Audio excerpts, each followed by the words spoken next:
One of the areas that has to get sorted out is the outfield. So take a look at, and here is the candidates as they stand. There's a couple of younger guys in this list, but you've got Will Brennan, hit 266, 41 runs batted in a year ago. Kind of platooned, I guess got over 400 at bats though. Stephen Kwan, 268, 54 runs batted in.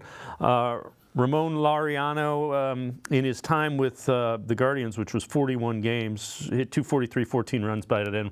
Miles Straw, 238, 29 runs batted in. Estevan Florio, and again, that's a guy they got from the Yankees.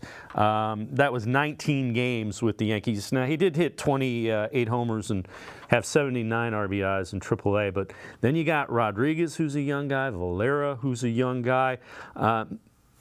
They need some pop and some run production from that outfield. I know you wrote an article for The Athletic, a closer look at the candidates. Take us through that article and kind of what you came to when you look at these candidates.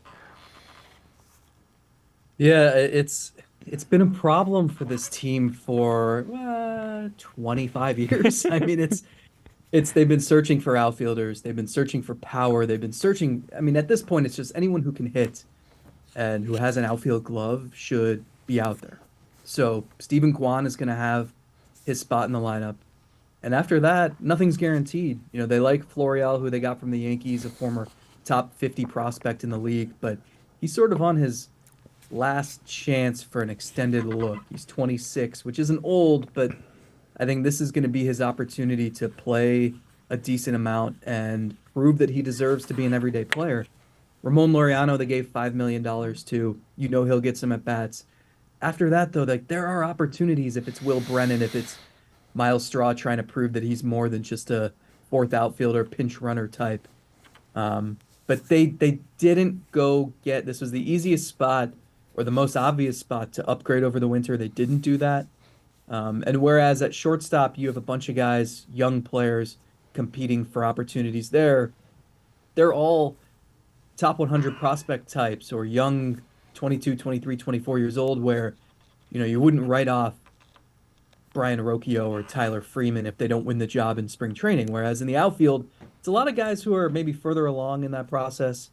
And so you're going to have to make decisions on more quickly. And they've had guys on the roster, Will Benson, Nolan Jones, who succeeded elsewhere after they left. And the guys that they instead hitched their wagon to have not performed. So I think those errors in judgment are haunting them at this moment. And that's the spot, the outfield, where I think maybe there's more hoping and praying that something comes to fruition than in anywhere else on the roster.